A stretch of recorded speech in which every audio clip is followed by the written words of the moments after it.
उसके बाद question number 12 है, और क्वेश्चन नंबर 12 में उन्होंने बोला हुआ है कि एक ट्रायंगुलर बिल्डिंग है और उसकी तीनों साइड जो हैं वो गिवन है 10, 11 एंड 13 सेंटीमीटर है। Find the measure of the largest angle and the area of the lot, मतलब बिल्डिंग। आपको गिवन क्या है, आपको एक ट्रायंगुलर बिल्डिंग की तीनों साइड गिवन है, ठीक है। अपनी मर्जी से आप ABC नाम दे दो उनको, मैटर नहीं करता। और अच्छा ट्रायंगल बनाना चाहो तो बना लो, वरना ट्रायंगल से कोई ख़ास हेल्प नहीं मिलनी है आपको, वैसे ही सॉल्व हो जाएगा ये। खैर तीनों का नाम दे दिया मैंने ABC। आपको निकालना है लार्जेस्ट एंगल। मैंने पहले भी बताया हुआ है कि लार्जेस्ट एंगल के सामने वो वाली साइड होगी जो सबसे लार्जेस्ट साइड होगी। लार्जेस्ट साइड इन सब में कौन सी है, 13 सेंटीमीटर। तो इसका मतलब है सबसे लार्जेस्ट एंगल क्या होगा, इस साइड के सामने। C के सामने वाला एंगल कौन सा होता है, गैमा होता है। तो इस कॉन्सेप्ट को याद रख लो। मैंने पहले भी बताया हुआ है कि ये सबसे पहले दो लाइन कंसीडर करो, ठीक है। इधर कोई ना कोई एंगल बन रहा है और इस एंगल के सामने ये वाली साइड है, ठीक है। मैंने एग्जांपल भी दी थी हाथ खोल के, लेकिन अभी मैं एक मिनट रुको।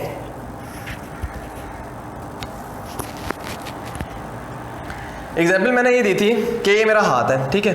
कुछ ना कुछ एंगल बन रहा है इन दो हाथ के दरमियान अभी, ठीक है। कोई ना कोई एंगल बन रहा होगा, ठीक है। और इस एंगल के सामने वाली साइड ये वाली है जो मैंने अंदर से ये वाली बनाई हुई है, ठीक है। अब जितना मैं हाथ को खोलता जाऊंगा, मतलब कि दरमियाना वाला एंगल जितना बढ़ता जाएगा उतनी सामने वाली साइड क्या होती जाएगी, बढ़ती जाएगी। ये देखो, अगर मैं एंगल और खोल दूंगा तो सामने वाली साइड क्या हो जाएगी, लार्जेस्ट हो जाएगी। तो सबसे जो लार्जेस्ट एंगल होगा ट्रायंगल के अंदर, उसके सामने जो साइड होगी वो ट्रायंगल में सबसे लार्जेस्ट होगी। तो अगर और से देखो यहाँ पे लार्जेस्ट साइड कौन सी है, 13 सेंटीमीटर, मतलब C। तो C के सामने वाला एंगल कौन सा होता है, गैमा होता है। इसका मतलब है गैमा जो है वो लार्जेस्ट एंगल है। तो एक तो आपको गैमा निकालना है, दूसरा आपको उन्होंने बोला हुआ है कि आपने एरिया निकालना है। सबसे पहले जब तीनों साइड गिवन होती थी और आपको एंगल निकालना होता था, तो मैंने उस वक्त भी बताया था कि आपने लॉ ऑफ कोसाइन यूज़ करना है। अगर आपको कंप्लीट ट्रायंगल सॉल्व करना होता था, कंप्लीट ट्रायंगल सॉल्व करने का मतलब ये है कि आपको तीनों एंगल्स निकालने हैं। तो उसके लिए हम क्या करेंगे, सबसे पहले 2 दफ़ा लॉ ऑफ कोसाइन यूज़ करेंगे, 2 एंगल आ जाएंगे। और तीसरी दफ़ा पर हम जो प्रॉपर्टी होती है ना, सम ऑफ एंगल 180 डिग्री के बराबर है, वो यूज़ करके हम तीसरा एंगल भी निकाल लेंगे। लेकिन यहाँ हमें 3 एंगल निकालना है, यहाँ पर हमें सिर्फ गैमा निकालना है, क्योंकि गैमा लार्जेस्ट एंगल है, वही हमारा मकसद है। तो आप वो वाला कोसाइन लॉ यूज़ करो जिसमें गैमा आ रहा है, ठीक है। ये आपको पूरा पता होगा। इसमें ABC की वैल्यूज़ आप पुट करो, कॉस गैमा की वैल्यू आ जाएगी 0.2364।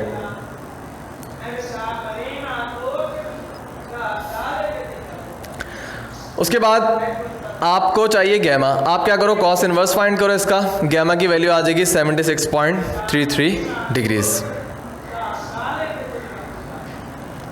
उसके बाद आपको निकालना है एरिया ऑफ ट्रायंगल।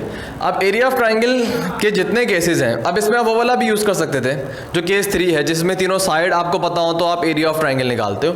लेकिन उसके लिए आपको बहुत एक्स्ट्रा वर्किंग करनी पड़ती है। उसके लिए आपको S निकालना होता, S - A, S - B, S - C, उसके बाद एरिया ऑफ ट्रायंगल आता। लेकिन ये वाला फार्मूला जो है ये सबसे इजी फार्मूला है, आप आसानी से यूज़ कर सकते हो। आपको AB भी पता है और आपको गैमा भी पता है। ये वाला फार्मूला यूज़ करो, AB की वैल्यूज़ पुट करो, गैमा की वैल्यू पुट करो, तो एरिया ऑफ ट्रायंगल आपके पास आ जाएगा 53.44 सेंटीमीटर स्क्वायर। अगेन जो इसका यूनिट है वही एरिया ऑफ ट्रायंगल का यूनिट आ जाएगा, मतलब सेंटीमीटर स्क्वायर। उसके बाद क्वेश्चन नंबर 13 में उन्होंने बोला हुआ है कि the measure of the 2 side of a triangle are 4 and 5 unit. Find the third side so that the area of a triangle is 6 square unit. उन्होंने ट्रायंगल की 2 साइड आपको गिवन कर दी हैं, आप अपनी तरफ से नाम दे दो A और B, ठीक है। अब वो बोल रहे हैं, अच्छा एक और चीज़, उन्होंने एरिया ऑफ ट्रायंगल भी दे दिया है, 6 स्क्वायर यूनिट है। अब वो बोल रहे हैं कि आप तीसरी साइड निकालो। अगेन ये वाला फॉर्मूला कंसीडर करो। इसमें देखो आपको A भी पता है, आपको B भी पता है, इसमें आपको डेल्टा भी पता है, मतलब एरिया ऑफ ट्रायंगल भी पता है आपको। साइन गैमा नहीं पता आपको, तो अब साइन गैमा की वैल्यू निकालो। इनको पूरा बस सिंप्लीफाई करना जो आपको करना आता है। 2 को मल्टीप्लाई करवा दो और 4 और 5 ये हो जाएंगे 20 जाके वहाँ डिवाइड हो जाएगा। तो 12 डिवाइड बाई 20 सिंप्लीफाई होकर 0.6 होगा। तो साइन गैमा की वैल्यू आ जाएगी 0.6। आपको चाहिए गैमा, साइन इनवर्स निकालो, गैमा की वैल्यू आ जाएगी 36.86 डिग्रीज। अब अगर आप इसकी नेमिंग चेंज कर दोगे ना, लेट से अगर आप AB ना बोलो, इन दोनों को BC बोल दो, क्योंकि आपकी मर्जी है ना, तो BC बोल दोगे तो फॉर्मूला भी चेंज कर देना, BC साइन अल्फा। तो फिर आप साइन अल्फा निकालोगे, ठीक है। और तीसरी साइड कौन सी होगी फिर, जब BC आपने बोल दिया तीसरी साइड A हो जाएगी, ठीक है। तो वर्किंग सेम रहेगी। यहाँ से आप अल्फ़ा निकालोगे, उसके बाद कोसाइन लॉ यूज़ करोगे जिसमें ए आता है, और यहाँ पे अल्फ़ा आएगा। वैल्यूज पुट करके ए की वैल्यू निकालना, वो भी 3 आ रही होगी। तो मैटर नहीं करता, जिसको आपने जो नाम देना आप दे दो। जब आपके पास गैमा आ जाए उसके बाद आपको निकालनी थी बेसिकली तीसरी साइड, ठीक है, ये वाली। आसानी से आप निकाल सकते हो। आपको पता है सी स्क्वायर बराबर होता है इस पूरे फॉर्मूले में, ये आपको पता होगा, लॉ ऑफ कोसाइन है ये। गैमा की वैल्यू पुट करो, ए और बी की वैल्यूज पुट करो, इसको सिंप्लीफाई करो, अप्रॉक्सीमेटली वैल्यूज़ की 9 आ रही होगी। मुझे पता है 8.99 कुछ हो रही होगी, अप्रॉक्स करके 9 लिख देना है इसको। उसके बाद 9 का रूट लो आप, तो सी की वैल्यू आ जाएगी 3 यूनिट्स। तो तीसरी साइड की लेंथ हो जाएगी 3। अब यूनिट लिखा हुआ है, हमें नहीं पता सेंटीमीटर है, मीटर है, जो भी यूनिट है, हमें इससे कंसर्न नहीं है, हमने बस आंसर निकालना है। उसके बाद क्वेश्चन नंबर 14 में उन्होंने गिवन किया हुआ है, बल्कि सवाल क्या है, find a formula for the area of a triangle all of whose sides are equal in length. वो बोल रहे हैं कि आपको एरिया ऑफ ट्राइंगल का बेसिकली फार्मूला बनाना है, और सिचुएशन क्या गिवन है कि तीनों साइड जो है ट्राइंगल की वो इक्वल है। किस तरह करोगे? सबसे पहले तो उन्होंने बोला हुआ है कि तीनों साइड इक्वल हैं, तो ए बी सी आपस में इक्वल हैं और किसी ना किसी के बराबर होंगे ना, मतलब इक्वल। लेट से अगर ए 2 है तो बी भी 2 सी भी 2, किसके इक्वल है? 2 के इक्वल है ना। तो मैंने अननोन लिख दिया x, कि ए बी सी तीनों आपस में इक्वल है और x के बराबर है। उसके बाद आप s निकालो, semi perimeter. a plus b plus c क्या हो जाएगा? x plus x plus x. 3x divided by 2, s की वैल्यू आ जाएगी। s माइनस ए निकालो, 3x ओवर 2 माइनस एक्स, क्योंकि a x के बराबर है ना। 2 को मल्टीप्लाई करो, क्या हो जाएगा? 2x। 3x माइनस 2x क्या हो जाएगा? x ओवर 2 लिख दोगे आप।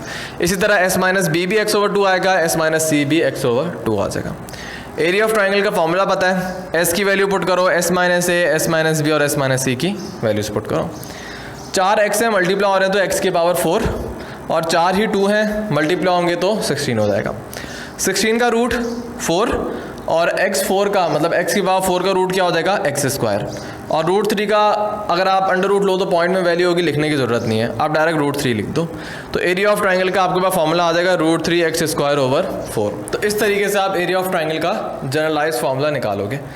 एक मज़े की बात बताता हूँ आप लोगों को, इसका एक ऐसा सोल्यूशन है, छोटा सा है, जो आमतौर पर आपको नज़र नहीं आएगा। हमेशा टीचर ने ये वाला सोल्यूशन करवाया हुआ होगा, इसके अलावा कोई करवाते नहीं है, क्योंकि ये मशहूर सॉल्यूशन है, गाइड में मतलब इसी तरह सॉल्व हुआ होता है, कोई इसमें मुश्किल भी नहीं है जो चेंज करेंगे। लेकिन इसका इजी वर्जन भी है।